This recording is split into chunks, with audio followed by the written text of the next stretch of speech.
Hi there, I'm Pastor Brian, and it's time for Questions from Kids. Beth from Topeka, Kansas asks, I did some things I know are wrong, and I told God I was sorry, but I still feel guilty. Does God always forgive? Beth, we see God's forgiveness today in the Bible story, don't we?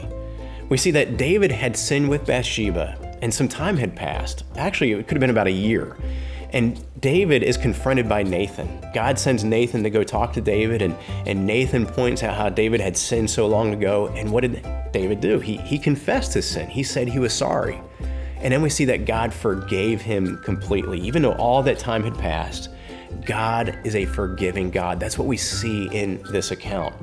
Now, here's the thing. We know that God forgave David because God knew what he would do for that sin, that he would send Jesus to pay for that sin and every other sin that David had committed. And that is why God accepted David's repentance. And that's why he accepts ours as well. So when we sin, if we've trusted in God, all of our sin is forgiven. All the sin that we've committed before, all the sin that we will commit, it's all forgiven by God.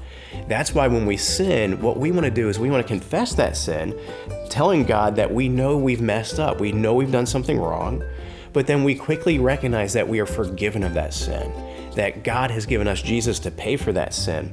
That's why we don't have to feel guilty about it. That's why we don't have to feel like we have to do something to earn God's forgiveness back because of that sin. No, it's already been dealt with by Jesus on the cross. This should give us great joy.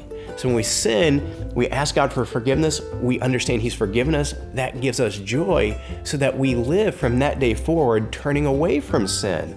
Not wanting to continue to sin knowing that we're forgiven, but instead wanting to live for God joyfully, gratefully, because all of our sin is forgiven because He's such a good God. So here's a question. Why do you think it can be so difficult for us to believe we are fully forgiven by God?